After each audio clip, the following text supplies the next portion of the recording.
Good evening, everybody. I want to welcome you here to our services tonight. Hope you've had a great afternoon today. Hope it's been busy and you've maybe even got a nap or some rest today as well. We got some announcements we want to make known to everybody before we keep going with the service. We want to remember that sympathy is extended to the family of the Chapin family and Ronnie's mom. Her funeral was yesterday, as we announced again this morning. Also, to Dot Killen's family and the loss of Sherry, who passed away earlier in the week. Her visitation is tonight from 6 to 8 at Greenview, and then tomorrow the funeral will be here in the building here tomorrow at 2 o'clock. So if you don't care when you leave, make sure we grab the bulletins out. And the trash if you can. We'll make sure we get that out. But that will be tomorrow here at 2 o'clock. Other announcements that we've got, we mentioned this morning Greg Pollock's father. He fell in Kentucky and is doing well. Got released from the hospital. Everything looks positive for him. But just continue to remember him. World Bible School, they'll have a grading session. Will be at 10 o'clock on Wednesday. Dee Dee wanted me to get that announced, but Dee Dee is not here tonight. They are with the Westmoreland family. They went over there to spend some time with them after the funeral today. Graduates, make sure you please send a picture and a short bio in by Wednesday, April 24th. We've got the graduation banquet scheduled for the 28th, and that gives us plenty of time to do that. And we're going to Curtis's restaurant for the graduation dinner. If you'll notice in it's just the families, right? Just the families of the graduates. If you'll notice in the bulletin, we added our grief seminar. This is something the elders worked on. They wanted us to do. Last year they talked about it, so we got that planned for this year with Don Williams. He'll be coming in to do a grief seminar for us. He'll be doing all 3 lessons. All the adult classes will meet in here. Those topics are here. Don really does a good job at this. So this is his baby that he does. A lot of these over the course of the year at different congregations. And we've never had anything like that, so this would be good for us to learn how to deal with loss. We all have to deal with it, and this will help us be able to do that. So that'll be coming up on May 5th, the Sunday before Mother's Day, I believe it is. That is all that I have right now. I want to remember the Devo tonight and the parents meeting tonight after services, and Children's Bible Hour will be meeting in the basement after we get started here with our devotional time in just a few minutes. Thanks for being here. If you missed your opportunity to fill out the attendance roll this morning, please do that in the folders. That way we can have a record of your attendance here. And let's go ahead and let's get started. John?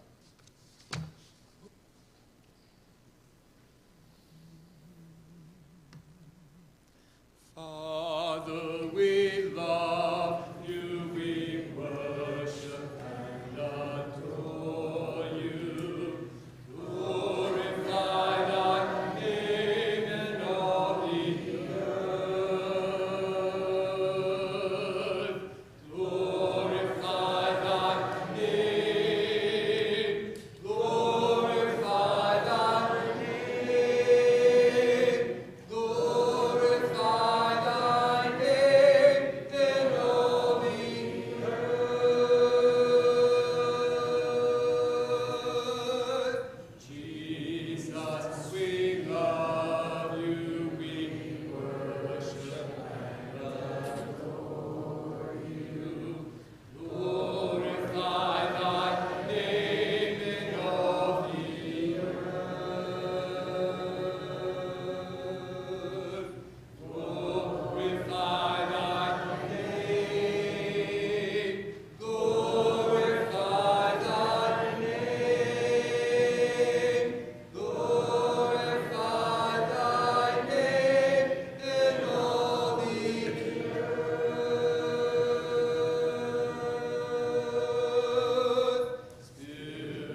need thee every hour, most gracious Lord.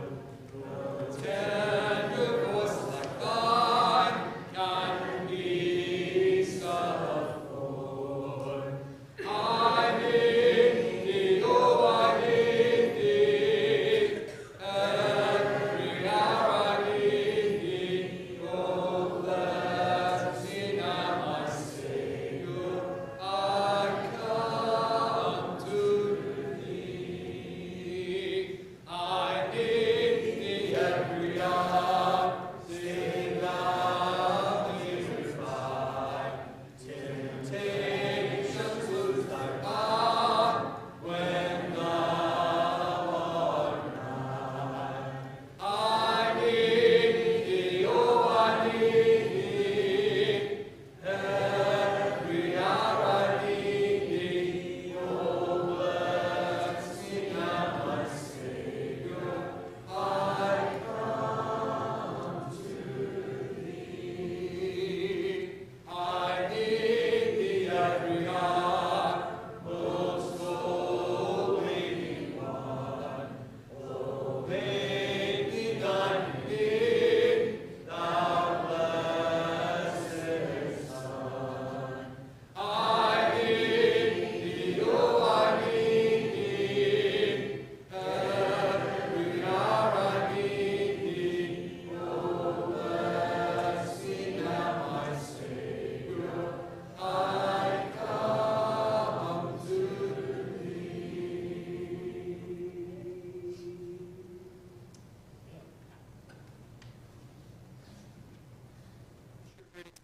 Hebrews chapter 11. Hebrews chapter 11, verse 31.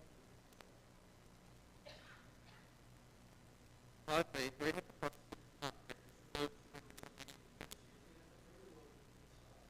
so God would fail me, so Gideon, Barak, Samson, Jephthah, of David and Samuel, and Saul.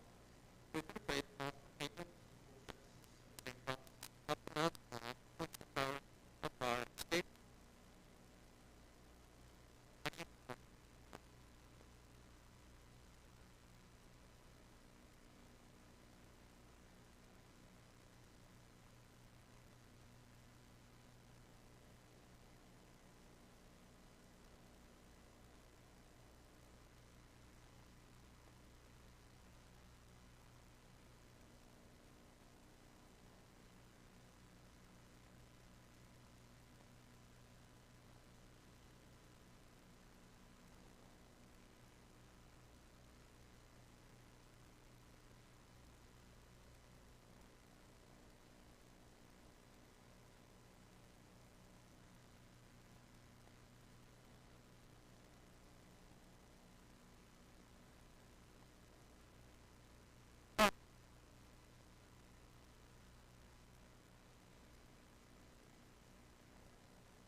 will sing you in the morning.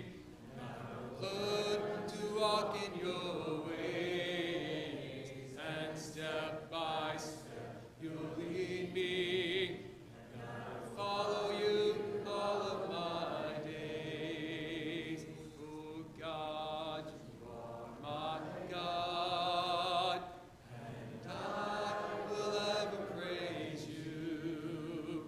Oh God, you are my God, and I will ever praise you. I will sing you in the morning.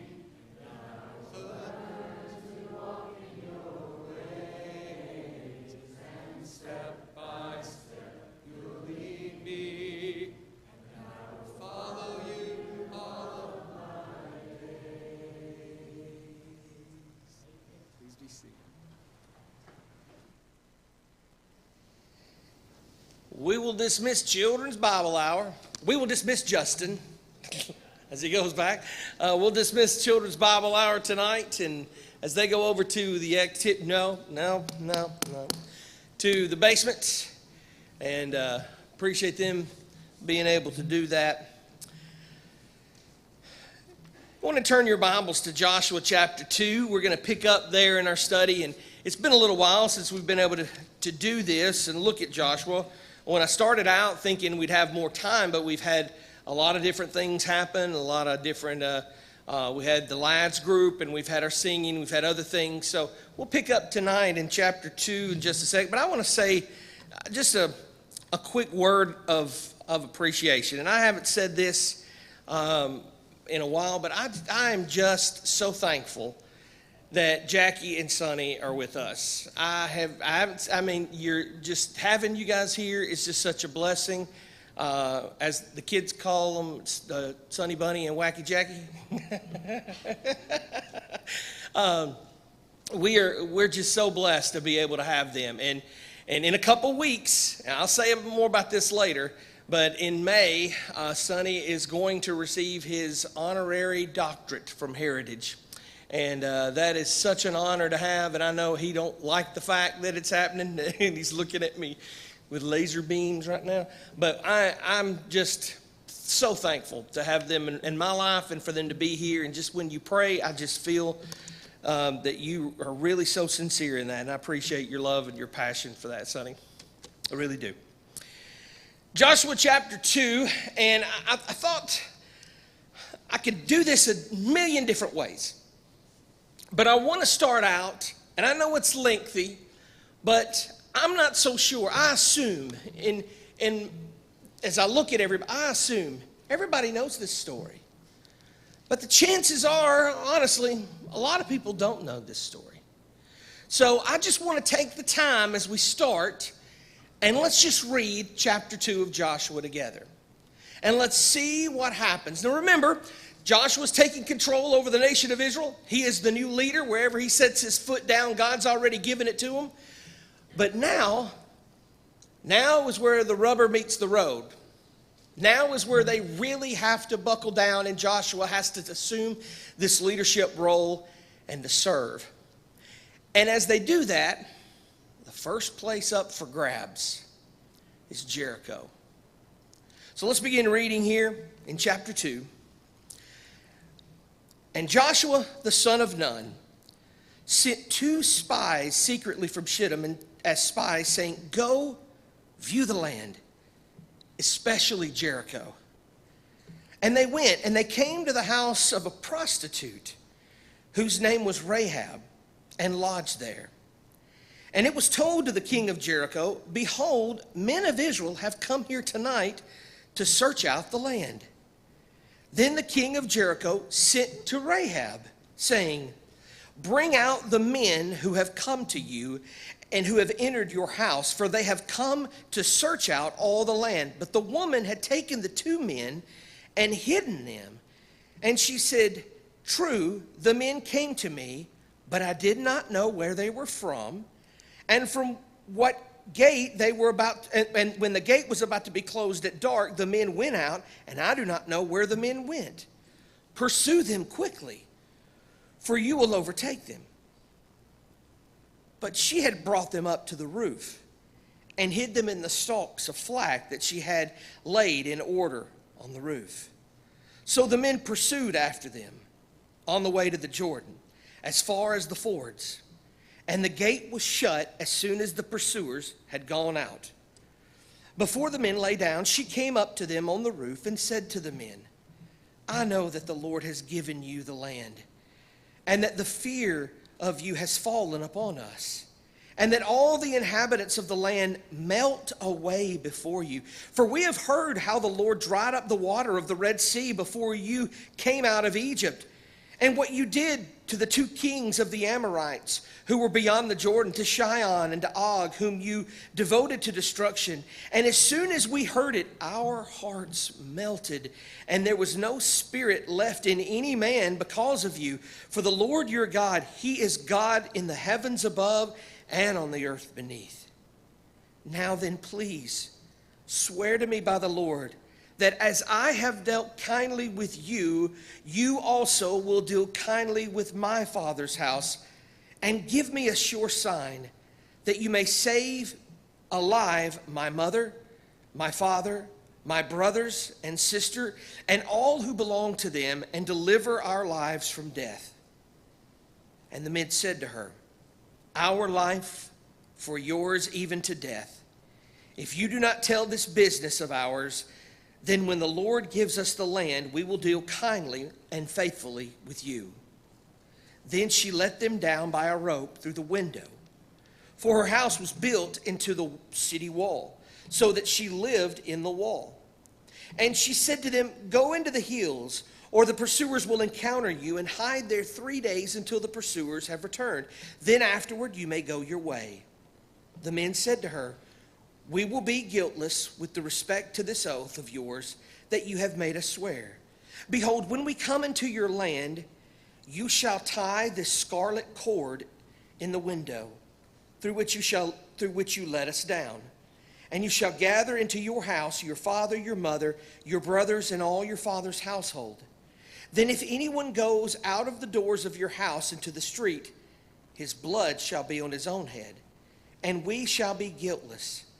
But if a hand is laid on anyone who is with you in the house, his blood shall be on our head. But if you tell this business of ours, then we will be guiltless with respect to your oath that you have made us swear." And she said, "According to your words, so be it." Then she sent them away, and they departed.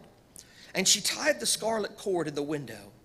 They departed and went into the hills and remained there 3 days until the pursuers returned. And the pursuers searched all along the way and found nothing. Then the two men returned. They came down from the hills. They passed over and came to Joshua the son of Nun, and they told him all that had happened to them. And they said to Joshua, "Truly the Lord has given all the land into our hands, and also all the inhabitants of the land melt away because of us." Two spies. As they get ready to go into the land of Canaan, and they're going to go into, these two spies are going to have to go and cross this Jordan, probably swimming across. Why two spies? Maybe because Joshua just felt that way, because there were 10 that were bad and the two, him and Caleb, that were good. We don't need 12 spies this time. I'll just send 2.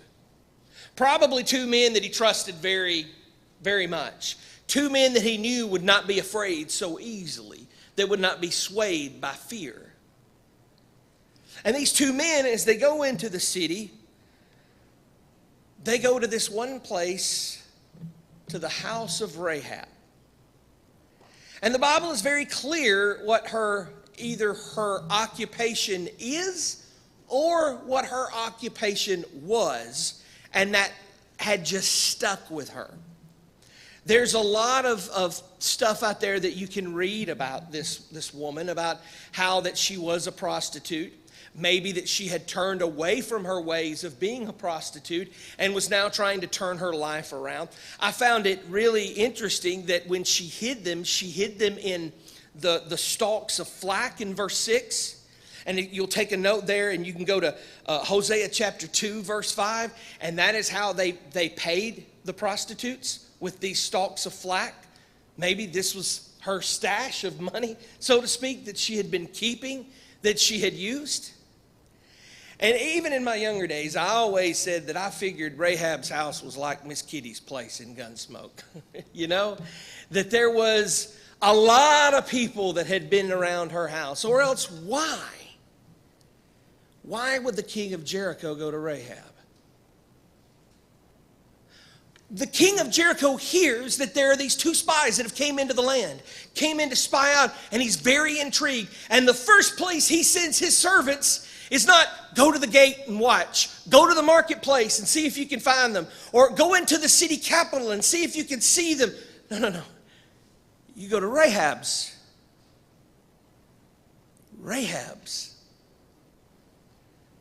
You go there and try to find them. And as these two spies go there, this is one of those conundrums of Scripture that you have, because we're going to say a lot of good things about Rahab. There's a ton of information that we need more people that are like Rahab on the back end, not the front end, if you know what I mean, okay? So as we're going to say these great things about Rahab, there's this caveat that we have to throw in, because did she just lie? I mean, did she lie and tell these servants of the king that are coming to look for these two men that are spying? Well, I need to look at that again. I don't know if the king knew there were two of them or not. But when they ask her, bring out the men who have come to you, who have entered your house, for they've come to search out the land. But the woman took the two men, hid them, and she said, true, the men came to me, but I did not know where they were from. And when the gate was about to be closed at dark, the men went out. I do not know where the men went. Pursue them quickly so that you might overtake them.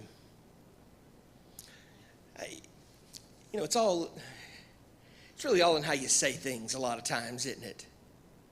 And as I read this, and I've probably read it, hundreds of times in my life, but I read it more in this last little while, and I've tried to take this and try to imagine the look on Rahab's face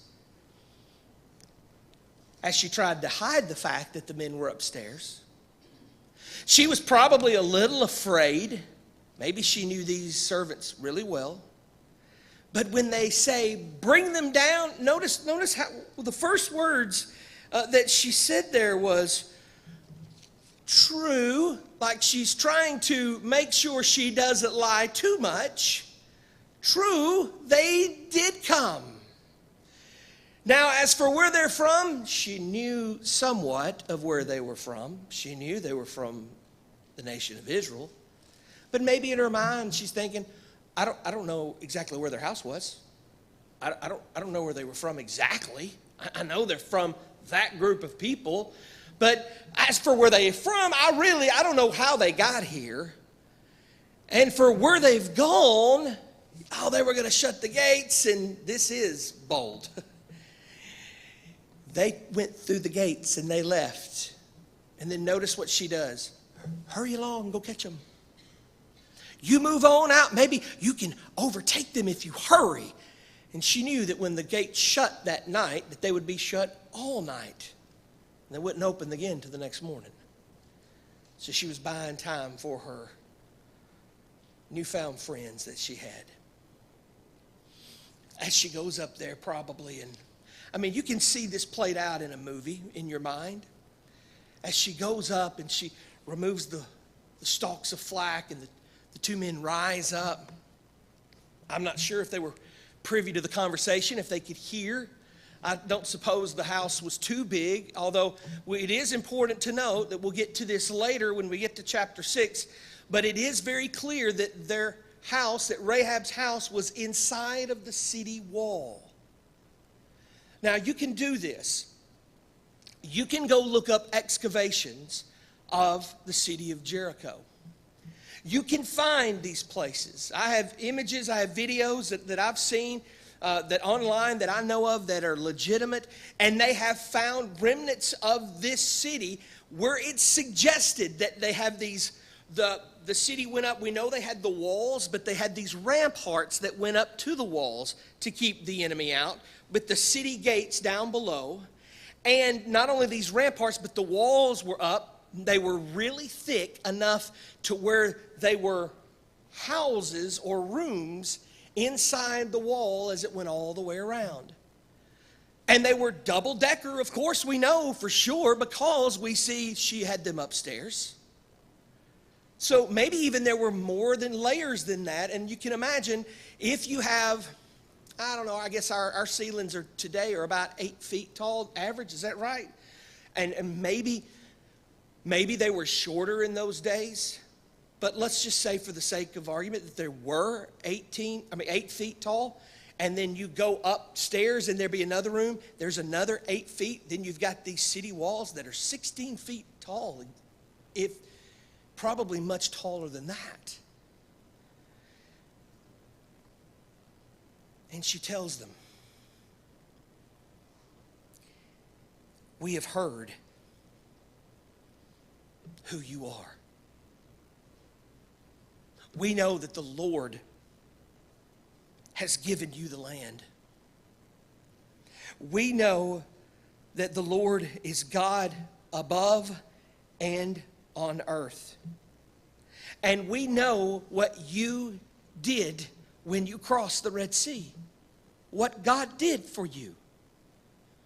We heard how word traveled. Now it's been 40 years since that happened, remember?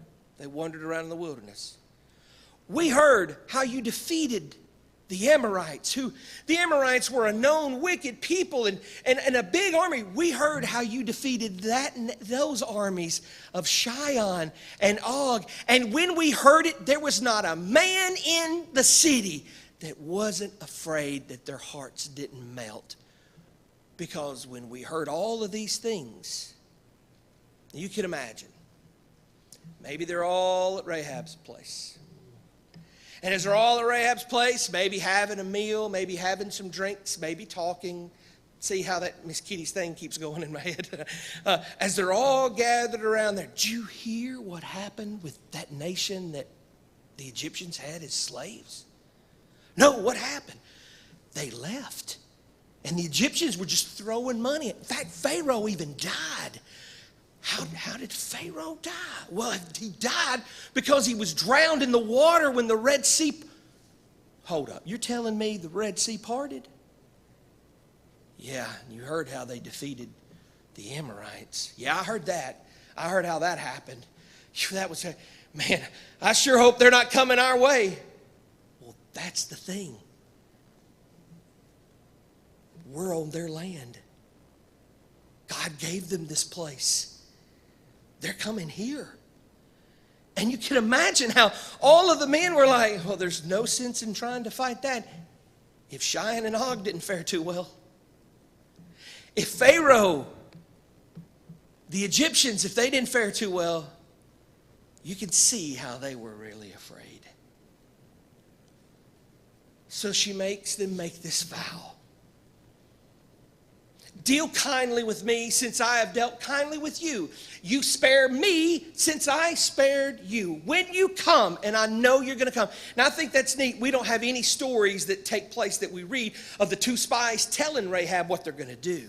I don't even know if the two spies know what they're going to do. I don't know if they've been privy to that information from Joshua. They're just sought to go into the land of Canaan and spy it out. And Joshua told them, if you look at the very beginning of what we just read, he says, you go spy out the land, especially Jericho. You give special consideration to Jericho. You watch that city. You find out what times the city gates shut. You find out where their soldiers are placed. You find out all the different ins and outs of the city, when they're trading, when they're doing this. You spare me and my family since I spared you. And of course, we have the story of the scarlet thread. I think a lot of our Bibles now read thread. But you know, when we think of a scarlet, when we think of a thread, we think of something that sews on a button. This is a cord. This is enough that something is going to be seen from outside of the window of the walls of Jericho. So that when they march around the city in chapter 6, we're going to see that they're going to look up and they're going to see that window open. And when the city walls collapse, in my mind, and we'll get to that later, but I'll have to look again, but in my mind, the whole place collapsed except for that one little area right there, probably. And they make an agreement to spare Rahab. And this is one of the points I used to make in lessons with this, is Rahab was so concerned about her family, she wanted them saved as well. My mom, my dad, my family, and they say, you make sure you get them in your house so that when they come, if they're in your house, if something happens, that will be our fault and we are sorry. But if they step out of these walls, we're not responsible. And they make that vow. The men go back to Joshua. They explain everything that happens at the end of the story. And I like what happened. I like what you see here. It says, they said to Joshua, truly the Lord has given all the land into our hands. And I think that probably just puts a smile on Joshua's face, because that's what they should have said 40 years ago. Truly God's given us this land. But then look what they say. And also, they're afraid of us, basically is what he said. Their hearts melt because of us, Joshua. They're afraid of us. Well, we'll have to see what happens as the story progresses. But the lesson of the moments that we have left is supposed to be about this woman. What about this woman? What do we learn from this woman? As I mentioned, a lot of folks think maybe she had left that trade. A lot of people think that the reason why they went to Rahab's place is because it was near a marketplace, and in this time of the evening before the gates would shut was when all of the, I gotta say this nicely, the creeps come out at night, so to speak. How all of the other people of her trade would be outside trying to get their clientele. Here's what we learn. We learn that God saves those that have a past. Let me tell you a little secret. We all got a past. Every one of us, we have skeletons in our closet that we're not happy about. Things that, you know, when we're talking to people, we don't want it to ever come up. But God was willing to save this woman that had a past. But I want you to think for just a moment about this designation that's given to her as harlot. It sticks with her. You can look on over, I was going to look at this at a different point here, but going over to James chapter 2, and you're going to see when James writes about her, in James chapter 2, verse 25, when he's talking about faith and works, he uses her as an example of faith and works. And in the same way, was not Rahab, he could have just said Rahab, the prostitute, justified by works when she received the messengers and sent them out another way. She was justified by her actions that were put behind the faith that she had. And I know that's a poor classification to think about, to call somebody. And I wouldn't want somebody to think of my ugly past and say, Matt the so-and-so, you know. I don't think you would either. But I think what we do see here is we forget to ask ourselves the question, what brought her to do that in the first place? Could she have been abused as a child? Could this have been the only way she thought she could fund her family or feed her family? Is this how she cared for her mom and dad? Maybe they were aged. Maybe there's all kinds of circumstances that are unknown, and we need to be careful that we don't judge a book just by its cover. Because if we had seen that designation of just Rahab the harlot, we would have forgotten a whole lot of other stuff. And we would have just not even cared to listen to her story, because we would have saw she's the harlot. But God saves her and doesn't care about her past. When you look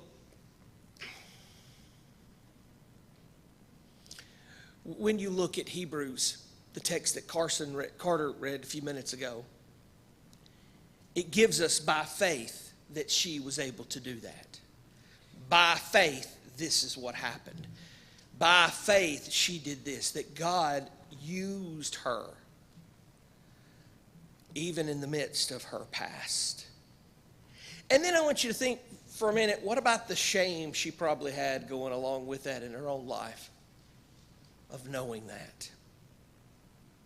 And how word might have spread all throughout the nation of Israel. Now listen, soldiers, when we go into the city, you can hear the generals passing word around. When we march around the city, you're going to look up and you're going to see this scarlet cord, this rope hanging out of one of the windows. Well, let me tell y'all what's going to happen with that. We're going to leave them alone, because that is the home of Rahab the prostitute. We're going to, what? We're going to save this woman? Because of what she did.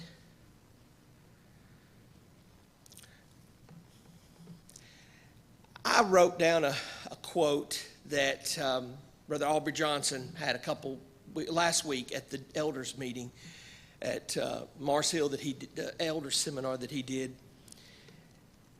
And he said, God isn't, I'm going to butcher this, but God isn't concerned about the size of the sin.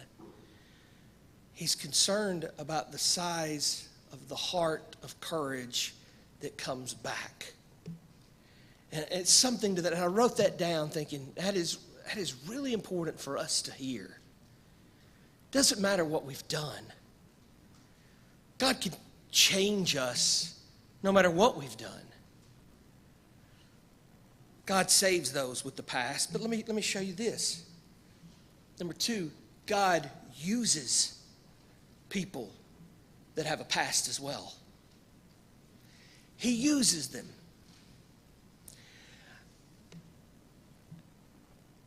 I consider myself a pretty decent guy. I'm not perfect. I have my own shortcomings. But my name's not in this book. Well, I mean, Matthew is, but I'm not. And my name's not in this book of things that I did. But it is of a woman who has an ugly past of the good that she accomplished. By faith, this is what she did.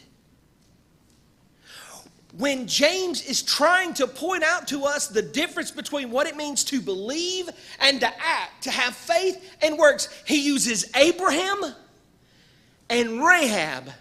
He could have gone Joshua. He could have gone Moses. He could have gone Job. He could have gone David. He could have gone Paul. He could have done a ton of other people. But of the 2 people he used the father of the Jewish nation, and he used this woman. I think that's important as the example. God uses her story to teach us a lesson. And here's one, if you didn't already know, here's one that really sets us back. Because when you look in Matthew chapter 1,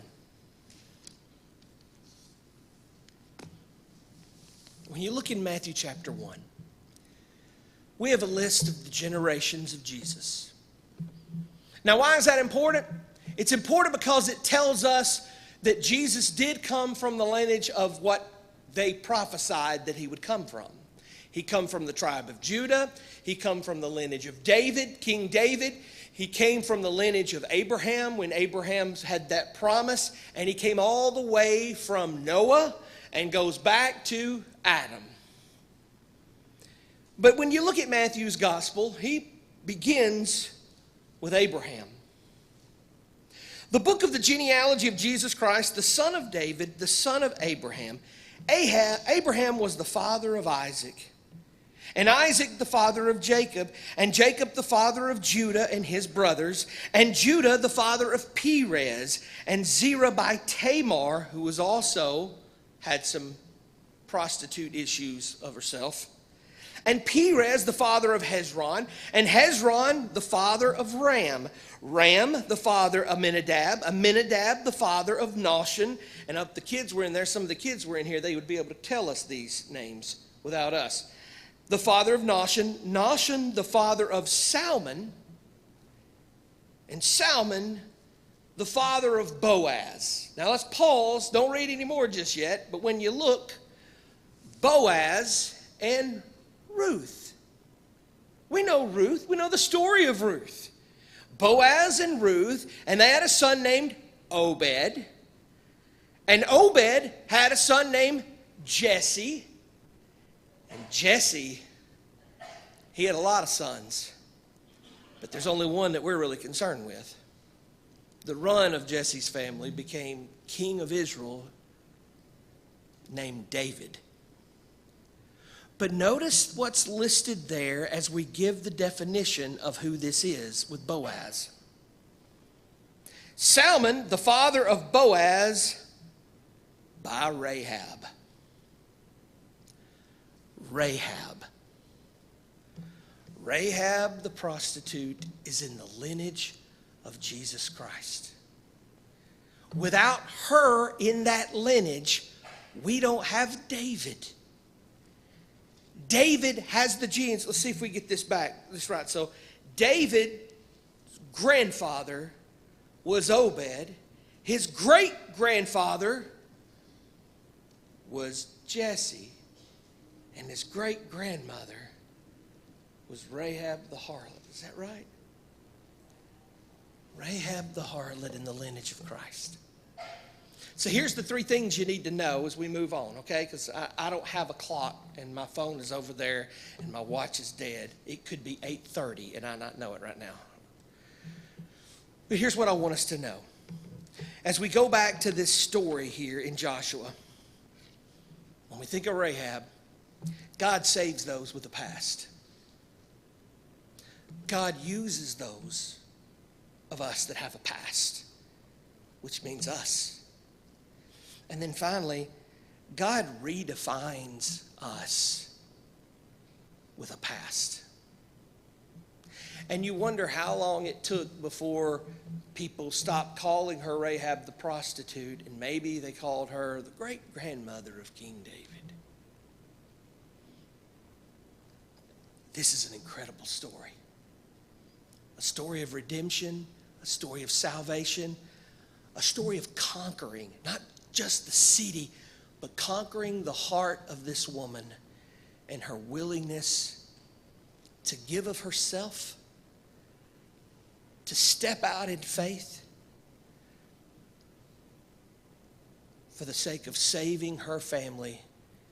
And God used that in allowing her to become part of the lineage of Jesus Christ. To me, that gives me hope for my little solemn life. That if he can use her, he can use me. And if he can use me, he can use you. But what's he going to do with us? We have Rahab's story written down here in this book. But our story is being written right now. What's yours look like? You allowing God to use you? You allowing God to redefine you to be his child and not your own? Tonight, if you need to come back home, we give you that opportunity. Tonight, if you need to become a child of God, we give you that opportunity. Tonight, if you want to get rid of your past, because your past can really haunt you, but you can give it to the Lord and he can forget about it.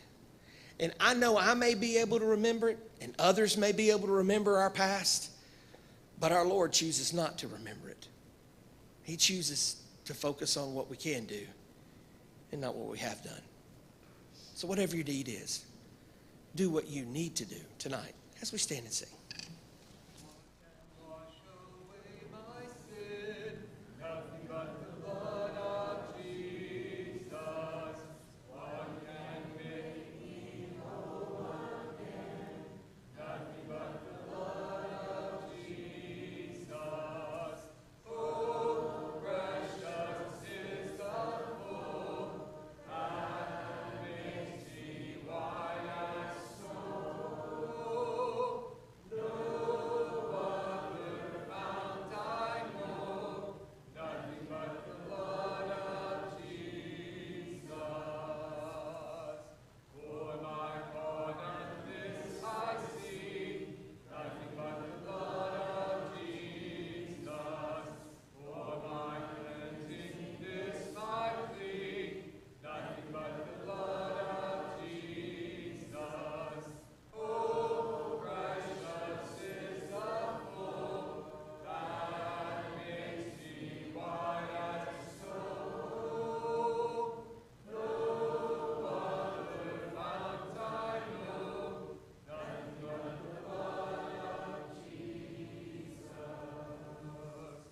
Nothing can for sin atone, nothing but the blood of Jesus. Not a good that I have done, nothing but the blood of Jesus. Oh, precious is the flow that makes me white as snow. No other fount I know, nothing but the blood of Jesus.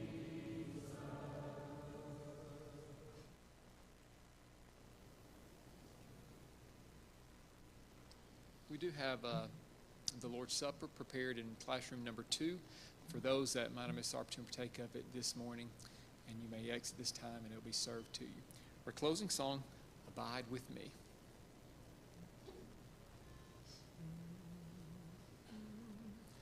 Abide with me, fast for safe untide.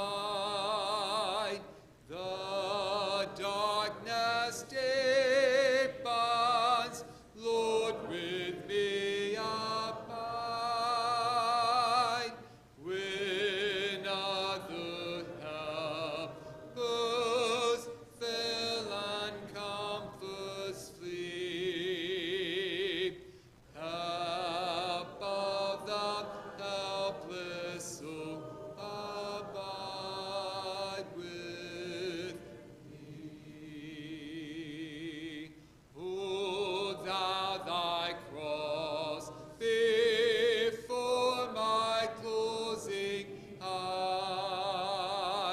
Shine through the gloom and point me to the skies.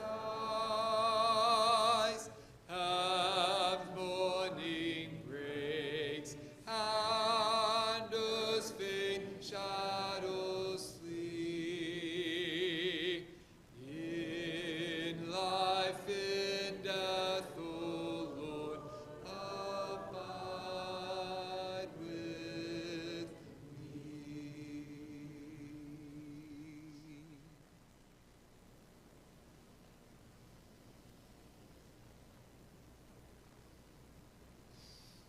Let's pray.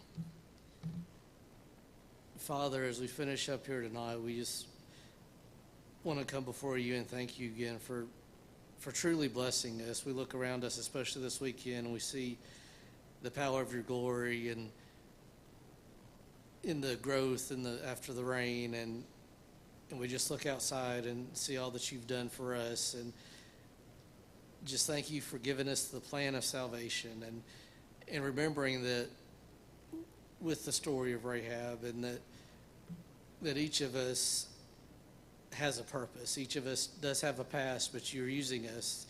And please help us to see that plan as we go forward and spread your word throughout this week, and watch over us. In your son's name, amen.